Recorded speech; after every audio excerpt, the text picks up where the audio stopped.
we have more men in the church. It would be easy for the church to reach out for more men. But our problem is, what are the strategies? What are ways that we can do to connect with this man, with more men?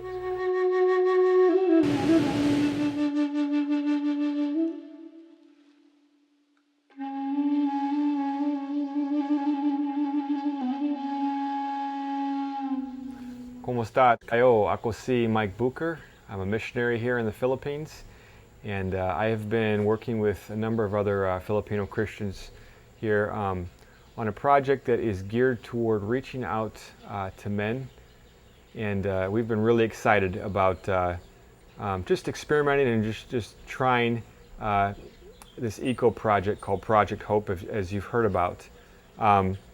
We started out in just a real small area here in Manila. It's about 10 foot wide and it's about 18 foot long. And one of the first things we started with was just compost. Just a simple old bin. You can use really anything. You want garbage bags, put it on the ground. We use an old metal container here. This has got kitchen scraps, it's got leaves. We keep it wet, we turn it all the times, and it creates rich organic fertilizer. And we started gardening here, but because of a small space, we wanted to go vertical. You know, most people will think of gardening, you're horizontal and it takes up a lot of space, but we said, you know what, we're gonna experiment with building up. We've taken things like containers and you can hang them from the house, you can hang them from trees. We've got old tires, we've got old bottles that we got out of the garbage, we've got plastic bags. The idea behind this was that anything that's free or extremely low in cost. We don't want to do this you got to go to some expensive hardware store or something and buy a lot of materials. We've hung things off of walls, just teaching people to use space to the best of your ability. So we've done the other aspect of compost is we've done worms. Some people call this, I think the technical name is vermicomposting, but we've been growing earthworms in here. And these worms, not only do they create rich organic fertilizer, but they are creating a food source for our fish. We've got tilapia fish that were grown in barrels right here. We've got poultry in different forms. We've got hens. We've got 45-day broilers, which are chickens that are ready just in 45 days from start to finish. We've got turkeys. And all of these animals are eating the worms for a good source of protein. And the idea behind that is that we want each aspect of here as much as possible to help the next. And it cuts down on costs. Again, so just something that can be extremely affordable for people that have little money available. We've even done rabbits. We've got rabbits in here that we're growing. And we're using these little guys to in urban areas to sell to pet stores, and it's created a nice little income for that. They reproduce rapidly. It's a great source of meat. I know some people say, oh, they're too cute to eat. It's a wonderful source of meat. And up north in the Baguio area, they're using the furs from these and reselling those as well. So these guys are eating just plants that we can grow, kangkong.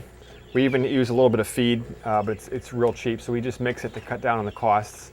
In here we have goats. We chose to do goats.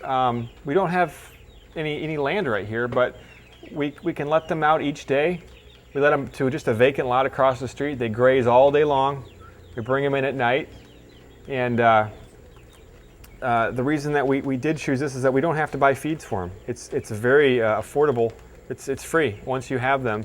And the female will have at least one pregnancy per year with 2 to 3 babies in there. And that is a great way to grow the herd. We introduce a new male then after that. And this is a great source of meat. It's great, something to sell at the Palenque, the market. So all of this in here, just putting things on trees, using up space. This is our concept that we're creating and helping to teach people on. Farming, any of these things is not a new thing to Filipinos, as you all know, but being able to do something and refine it and add the element of organic to it and holistic, where everything helps each other out, that's what we're focusing on. And really, our hope is that you can find that an aspect of this project, or even all of this project, might be something that is a tool that you can use in your own area that you're ministering to.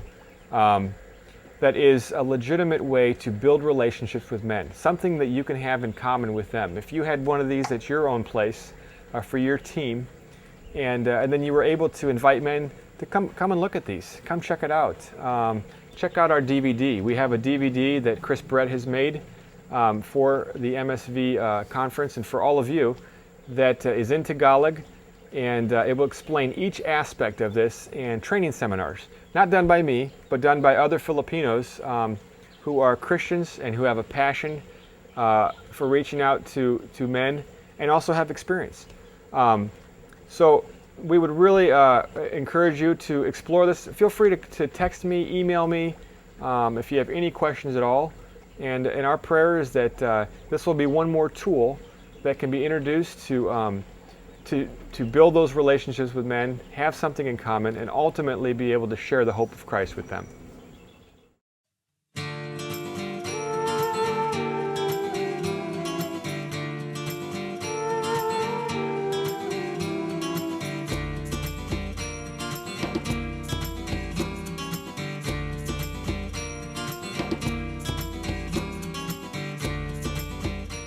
It will help in my church, in the community where I was living.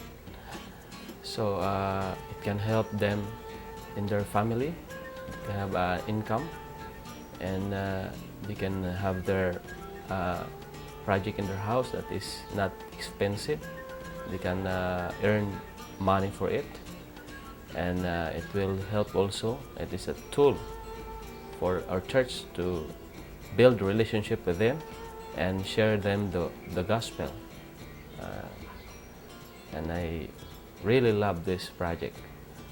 As a pastor in our church, this is a big opportunity for me to teach you how to do this in our home, in a small space that we can raise like goats, bunnies, chicken, turkey, that it's big help for us. If we have all these things, we can save our budget every week or every month.